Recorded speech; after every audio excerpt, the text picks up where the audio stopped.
Yesterday, a lot of things happened to us.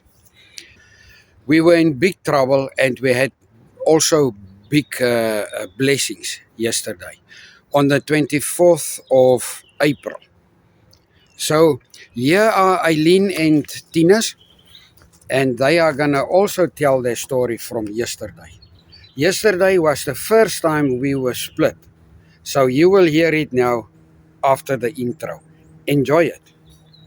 A family rooted deep, forced to flee. With faith in God, they crossed to be free. Now thriving strong, where hope still grows. Proof that life can bloom wherever it goes. Okay, today is Wednesday.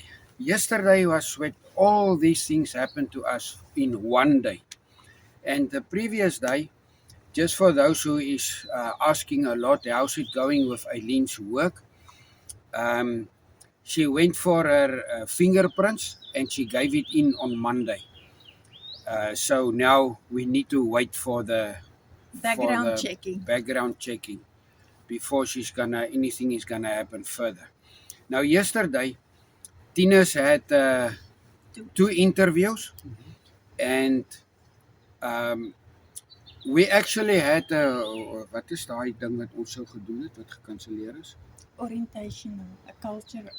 Cultural orientation. We were booked yesterday for a orientation cultural, but because of Tina's interviews, they cancelled it. So me and Eileen, we got free. And then we decided we will go to another, with another South African family, to go to the food bank. And then we will get some, because we are so blessed. We have enough food by us now. And so we went we wanted to go with them. We went with them for... Excuse my mannetjie. Okay, ons gaan net aangaan. Gaan jy dit uit? Ja, ek gaan dit miskien los op. Ons sal sien. All right. So we went with this other couple to the food bank. In the sense of a couple came on Thursday. 19th. They came the 19th. And so they don't have, we know they will be scared of food on this stage. So we decided to go to the food bank and we will get for them food. And then, so that means we will have to be split for the first time now. Me and Eileen, we will go with the buses our direction, and Tinas will go his direction for the interviews. So now I'm going to let Tinas tell you how his journey was going. And then we will tell our journey, what happened yesterday. Okay, so my journey. I had to be at let's say the building where we were going to have the cultural orientation. I had to be there at 11:20 so that we can leave for my interview. That is 12 o'clock. So they went onto the bus. 8 o'clock in the morning. So I was home alone. I'm just trying to get my story straight. Okay, so I looked up everything like that. I left. It was a quicker journey to the bus because I didn't have two old people with me. But yes, I got on the bus, no problems, got off. Then I waited a little bit at the building. So yes, I got there, we left, and I started recognizing some places in the city that we were passing by. Sorry, you left with who? With my job manager. Let's call it like that. I don't know what to call it because we have the initial manager, that is our case manager. Then we have the, Job manager. let's say, job managers. They help us find jobs. Let's say like that. She called me or messaged me. I think it was last week, Wednesday. Said that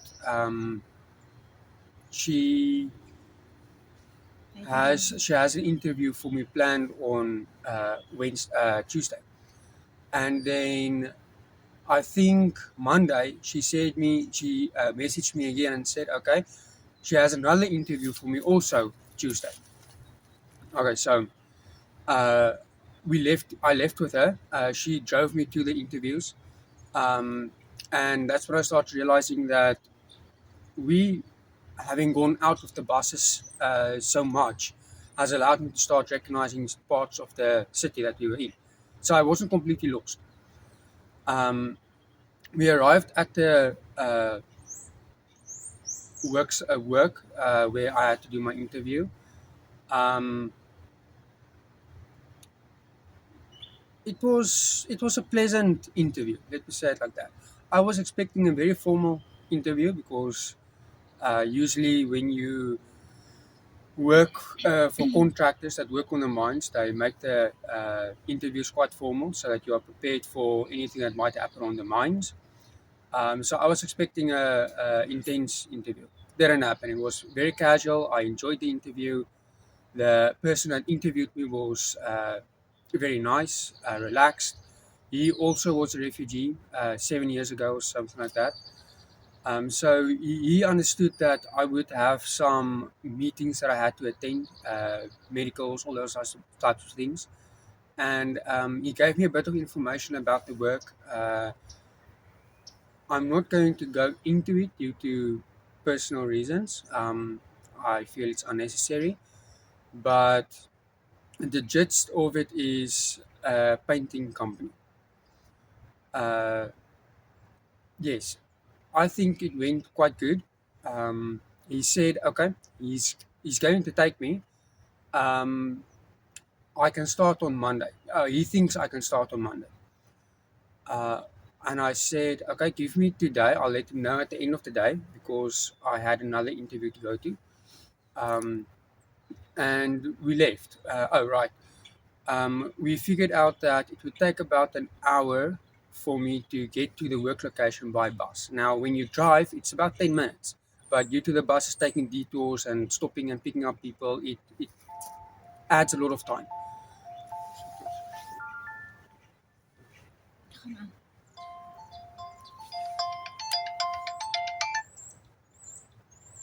Arizona.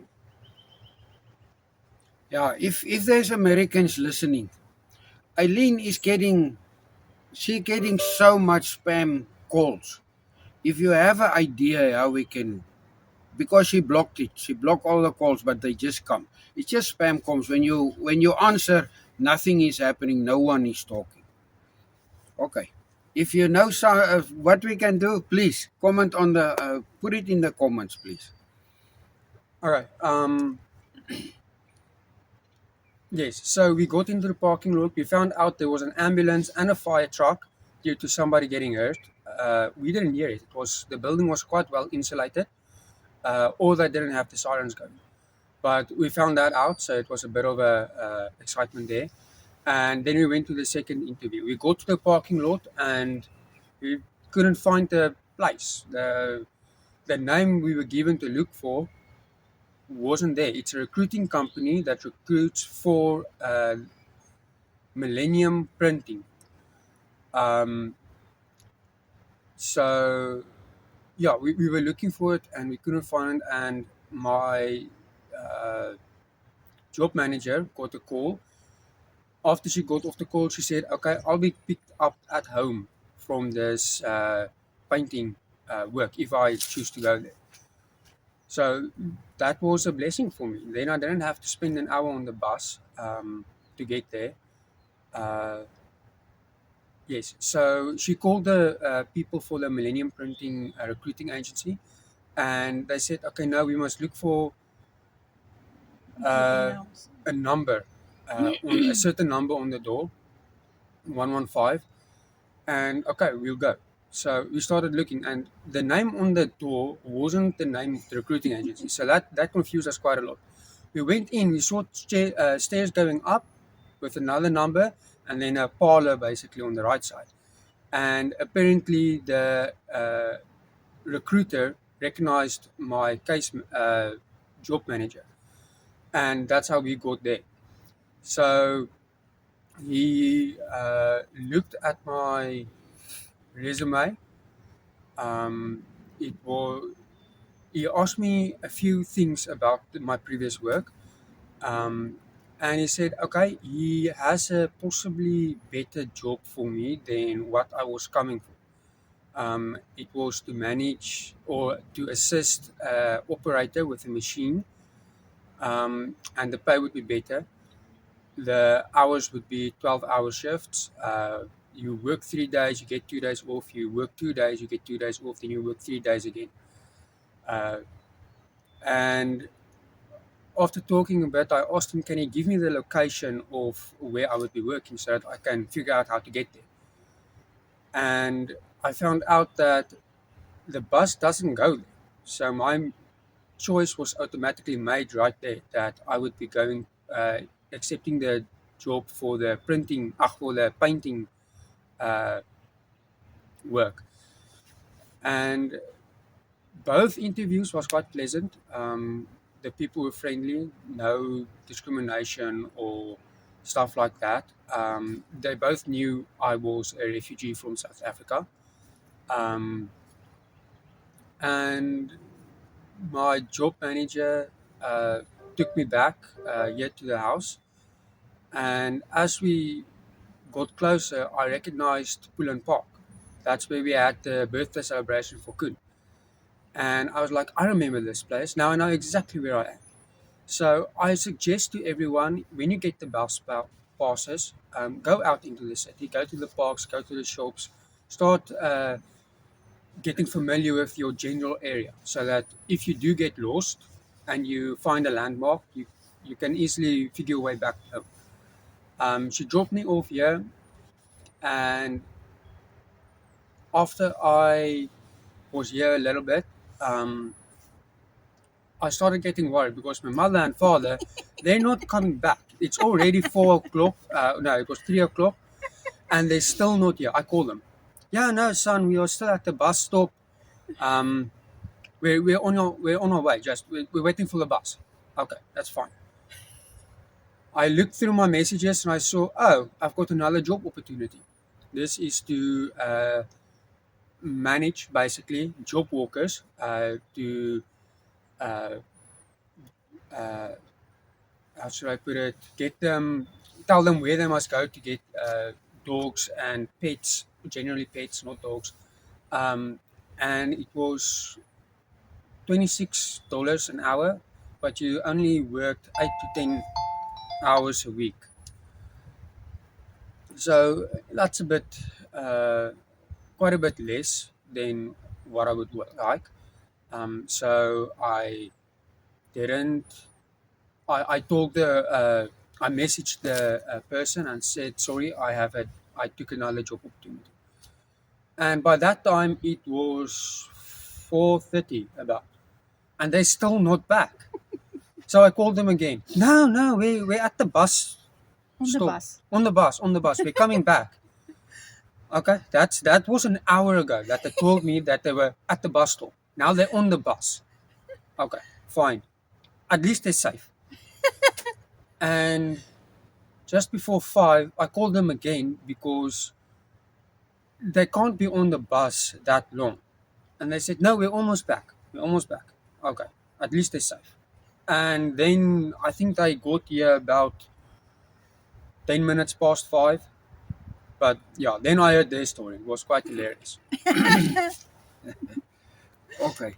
So, Tinas, is there anything you can tell our viewers when they go for an interview? Is there any suggestions? Preparing something. Oh, paper. right. Some works, not all of them, jobs require you to have your SSN with you, driver's license or learner's license if you have it. Mine didn't require it. your EID, then usually or what happened to me is I had to fill in at the painting work, I had to fill in a job application. Most of it I could leave blank because I did bring a hard copy of my resume. But at the second interview, they only asked for my resume and they took a photo of me. That was it. So it depends quite a lot on the type of works you go for and that. And then it also depends on the work whether it would be a very formal interview or a casual interview, like I had. Just be yourself and be truthful, preferably. That's about it. Okay, did they ask you any certifications? No. That you had previously, certifications? Nothing. Nothing. Because it was on his No. resume. Wasn't it? So they were more interested in what you can do. Yes. My practical experience. Yeah. Yeah, that's what I see on the groups, what our people are typing on the WhatsApp groups from the people here in America. It seems like they are more interested in what you can do. So it's just an idea to give you. All right, our story is we went to the food bank with the couple, and after It's not the a couple, it's a yeah, lady after and the two boys. family, uh, we went with them. We done our food, and we had our trolley. Eileen's got a backpack on. I've got my backpack on, and we go wait at the bus. And at the bus, she take off her backpack because she was thirsty, so she drink cold drink. At the bus You stop. tell my story. Uh, I wait. want to tell my story. You're gonna tell it now. No, I just want to get it correct. So she was drinking, and then we were chatting there and standing, and then the bus actually caught up to us. We didn't notice the bus is coming, so when we saw the bus was on us, so there was we had to figure quick to get onto the bus. So yeah, we got onto the bus, and now can Eileen continue with the story. I also just want to say that happens when we already were at the food bank. Coming back from the food bank. Yes, back. coming back to from the food bank, we are on our way to the bus station now because at the bus station we took a next bus, but we wouldn't. Yeah, we would take the next bus to our next journey. Okay, back to the backpack. In our backpack, all our personal documents and original documents is. I put my SSN and his SSN in that because we want to go after this food bank. We want to go and try to get our learners. So we need your we need your SSN to go and write your learners. And anyway, we are on the bus and we are at the bus station, and my friend asked me, "Where is your backpack?" And she showed me, and instantly I get ice cold. I didn't know what to think, and I told him that we have to go back, and we are on the next bus back. It took us around 20 minutes to come back to the station and 20 minutes to go back to the bus stop where we were. And when we arrived, I saw my backpack is gone, and there's no backpack. But on my way, I just pray, please Lord, protect that backpack, that nothing will be stolen or nothing will be out of that, and please specifically our SSN, because this is the number we're gonna have for the rest of our lives in America.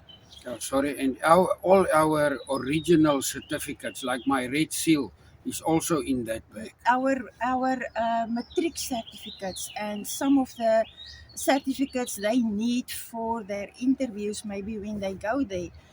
And so yeah, we are there, and while he is phoning our case manager, I'm going and ask the businesses around if they saw a blue backpack, but it wasn't successful. they didn't get something like that. And now he can tell his little story again. Okay, so in the meantime, I was on our on the phone with Ray. That's all I could think is call Ray. That is our Case manager. case manager, and just ask him if there's something we can do, because we are in a big stress now. Yes. This was a big stressful situation, and he asked me, Barend, is there cameras close by? So I look and I see no cameras. And in the meantime, there was a whole commotion because the police was there. There was a woman that was, Crazy. I Yeah. think she was on drugs. no, we don't know what happened, but she was way out. Yeah. And they were busy with her, hey, here close by me. And I'm on the phone and Can I talk to. quickly interrupt? Guys, you won't believe. The police were there, the ambulance were, even the fire truck was there as well. In an instant of seconds, of maybe 2 minutes, they were there. Yeah, that was very quickly because I was on the phone and then the woman come past the this little fence of what do you mean it? Trees. I still don't know what you call it. When you hedge. Yeah, a yeah, hedge. Yeah. almost like a hedge. She was coming out the hedge and she was doing funny moves and stuff. I'm not gonna say on YouTube what She did. she did all. It was amazing. My mouth was falling open. But anyway, it was like 2 minutes. Then I saw some police come on foot, and then the cars, the ambulance, the fire brigade, and that is what we noticed by this place. The police, the fire brigade, and the ambulances, they are on the ball. They are really very, very quick. So I suppose somebody else saw her before and called them, and that was their response. But anyway, that was a distraction. When I talked to Ray, and there's no cameras, and he said, okay, just wait for me there. I'm coming. So he left everything he was doing, and he come to us Immediately to us. immediately. He said, to us, So we have this to is- stay at the bus stop. You will come and get us. I just want to state this again. You saw Tina's case Manager. manager. You know what happened? The people who's here, they will know. But like we are at Lutheran, Papa. Huh? Papa moet nie sê nie. ek mag, O, ek mag. ja. We are at what Lutheran services here in Riley. And they are a group. There's a lot of people who work together. And these people are really, they are very good. And what I want to say is, we've got only good, all the people that's here currently got something good to say about them. But I'm sure if you come here with an attitude and you come with rude manners, you will struggle. That's for sure. It's just something to put in there.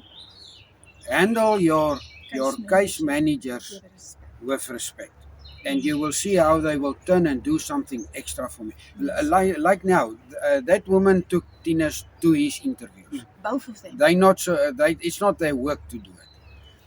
And like in my case, Ray, it's not his work to come chase after us, to come help us where we were in trouble. And it was actually my fault because I'm not supposed to put that stuff in the bag. But actually, we need it when we want to go out for our learners. So in the meantime, when Ray come, he said, okay, call 911 and ask them what we can do. And I called 991 and 911. Huh? 911. 911. Ja, Papa het gesê 991. Oh, my Sorry. 911. I called 911 and they answer almost immediately. That is such a blessing. It's something I want to point out that we don't know in America, in South Africa. And I explained the woman my situation. She said, where are you? I say, I'm here by a bus stop. I don't know where I am, but I'm at the bus stop. So she told me, do you see the food Diner. restaurant? And she called the name. Is it close by you? So I look and I say, yes, it's close by me. So she knew where I was, even if I couldn't tell her where I was. I suppose they pick it up with the cell phone signals. And I explained my story, and she said, okay, just go to the police officers that's close by you, busy with that woman, and ask them, tell your story to them, and ask them what you can do. And in the meantime, she took my information. She took it off. So then we go to the police close by, and they said, okay, they cannot really do something now because they are caught up with this current case they are currently busy with.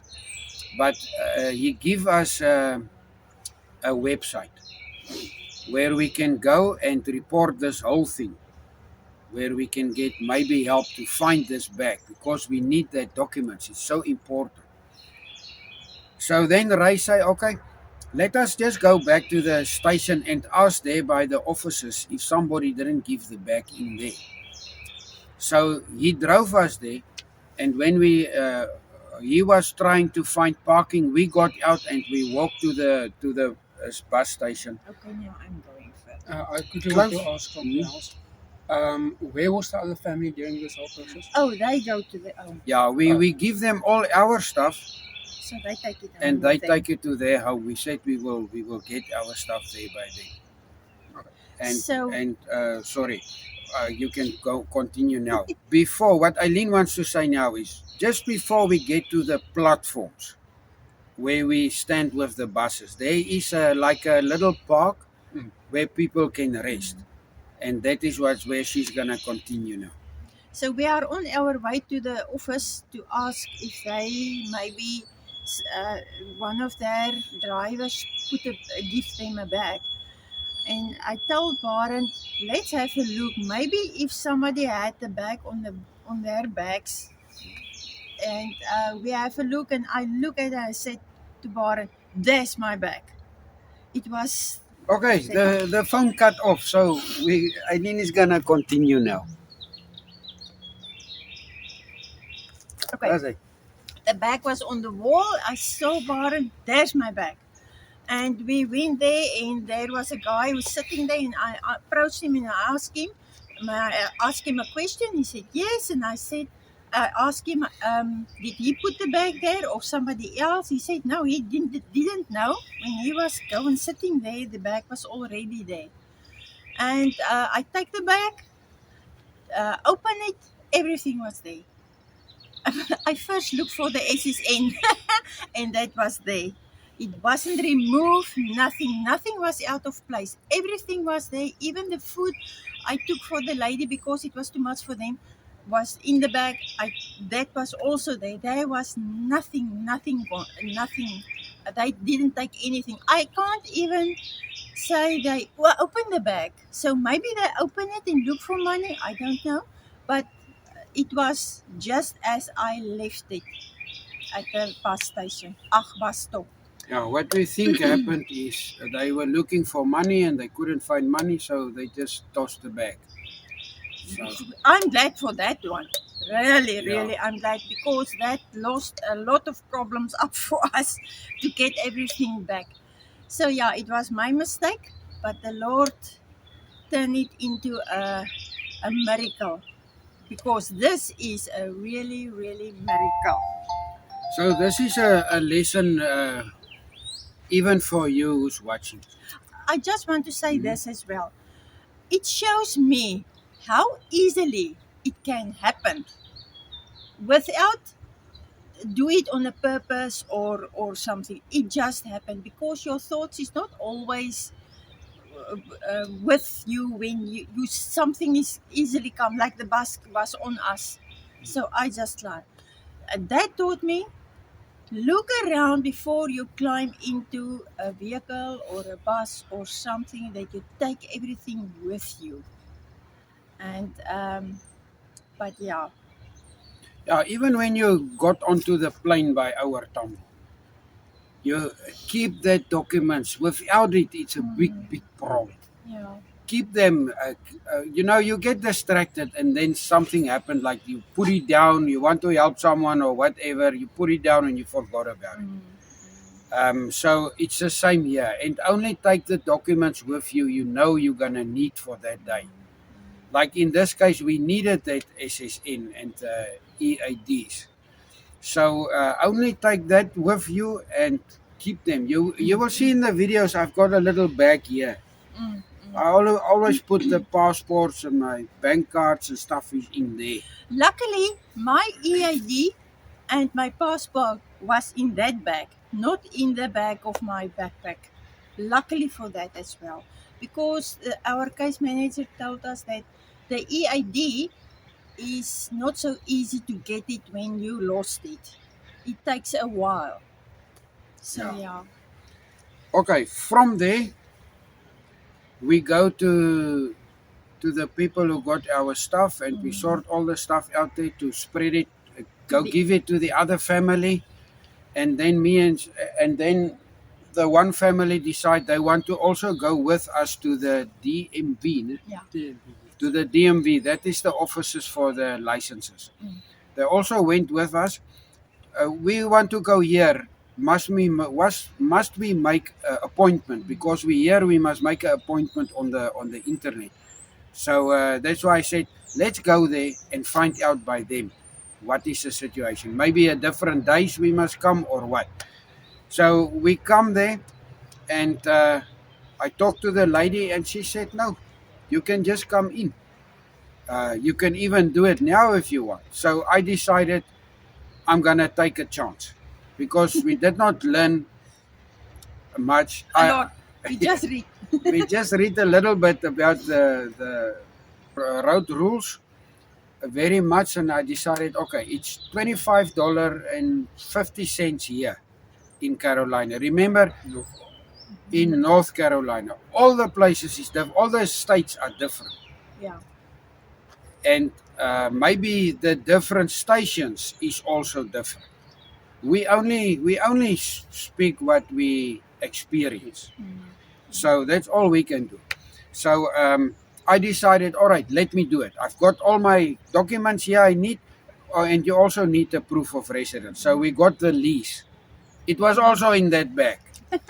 So yeah. And I gave it in, and they've done my stuff. What did you give in? I gave in my SSN, my EID, and the lease. That is what you needed to give in. And then she booked me there on her computer at the reception. She gave it to me. She said, okay, I've got now a number. She gave me a number. When the number is called, you go after the number. You go in. So we waited there until they called me. When they called me, I go into, it was Station 8, a little place where you go, and there was a woman who helped me, very friendly, really very friendly. And she done her stuff she had to do on her thing, and I had to pay. And then she said, okay, I must go to Station 3, and then I can write the test. So I walk to Station 3, I go sit there. There's one screen, a TV screen, and just a pair of earphones. No mice, no keyboard. Mouse. No mouse, no keyboard. Now I'm sitting at that stuff. So I thought now she will come and then she will activate something. Let I can start because it's just a blank screen. So now I'm reading here on the papers that's on the walls here by this little desk. But I cannot figure out anything, and I see on top of the screen is a black box, little box. So I thought maybe there's a knob or something on it. So I reach out and I feel no, this thing is touch. And when I leave it, I touch the screen per abuis, per ongeluk. I touch accidentally. I touch the screen, and there the screen is coming on with my name on everything. So yeah. So on the end it was a touchscreen.